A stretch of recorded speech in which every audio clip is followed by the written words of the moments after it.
இன்றைய தேவ வார்த்தை லேவியராகமத்தின் புஸ்தகம் 26வது அதிகாரம் 12வது வசனம்.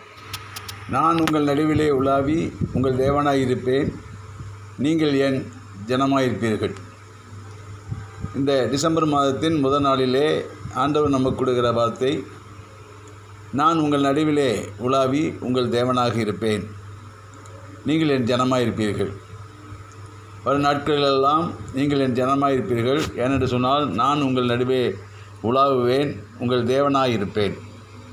ஆண்டவர் நம்மத்திலே உலாவுவார். ஆண்டவர் நம்மத்தில் இருக்கும்போது ஆண்டவர் நம்மை ஆசீர்வதித்து நடத்துகிற தேவனாக இருந்து நம்மளோடு கூட இருந்து பெரிய காரியங்களை அவர் செய்ய நமக்கு போதுமானவராக இருக்கிறார்.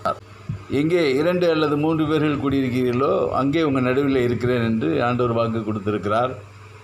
எனவே நாம் கூடி வரும்போது நம் நடுவில் உலாவுகிற தேவன் நம்மை ஆசீர்வதிக்கிறார். சபை கூடி வருதல் மிகவும் அவசியமானது. நாம் சபை கூடி வரும்போது ஆண்டவர் நம்முடைய வாழ்க்கையிலே பெரிய காரியங்களை, ஆசீர்வாதமான காரியங்களை செய்கிறார். அவர் நம்முடைய தேவனாக இருந்து நம் நடுவிலே உலாவி பெரிய காரியங்களை செய்து நம்மை நடத்த அவர் போதுமானவராக நமக்கு இருக்கிறார்.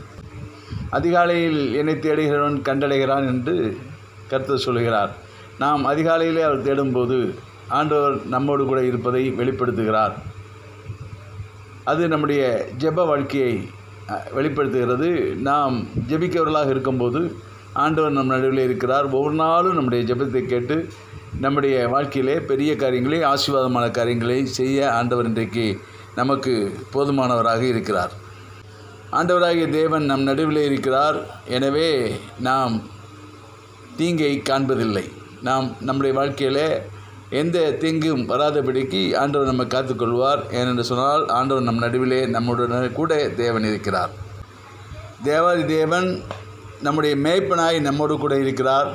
எனவே நம்முடைய பாத்திரம் நிரம்பி வழிகிற மாதிரியான ஆசீர்வாதங்களை கொடுப்பார். நமக்குரிய எல்லாவற்றையும் நிறைவான ஆசீர்வாதங்களை, நிரம்பி வழிகிற ஆசீர்வாதங்களை தேவன் தந்து நம்மை நடத்துவார். எகிப்திலிருந்து புறப்பட்ட இஸ்ரவேலின் நடுவிலே உலாவின தேவன் மோசேயை கொண்டு எப்படி பெரிய காரியங்களை செய்தாரோ, அதே போல் உன்னோடு கூட இருக்கிற தேவன் உடைய வாழ்க்கையில் பெரிய காரியங்களை செய்வார். வேண்டிக் கொள்வதற்கு நினைப்பதற்கு மேலான ஆசீர்வாதமான நன்மையான காரியங்களை செய்வார். என்று சொன்னால், உலகத்தில் இருக்கிறவனிலும் நமக்குள்ளே இருக்கிறவர், நம் நடுவே உலாவுகிறவர் பெரியவர். ஆண்டவர் பெரிய காரியங்களை செய்து ஆசீர்வதிப்பார். இப்படிப்பட்ட மேன்மையான ஈவுகளை, நன்மைகளை கொடுக்க ஆண்டவர் நம் நடுவிலே தேவனாக உலாவி கொண்டிருக்கிறார். அவர் ஜனமாய் அவருக்கு நாம் சாட்சியாக வாழும்போது ஆண்டவர் நம்முடைய வாழ்விலே ஆண்டவரே பெரிய காரியங்களை செய்து ஆசீர்வதிப்பார். அப்படிப்பட்ட ஆசீர்வாதங்களை பெற்றுக்கொள்வோம். தேவ நாமத்தை நாம் மகிமைப்படுத்துவோம். ஆமென், ஆமென், ஆமென்.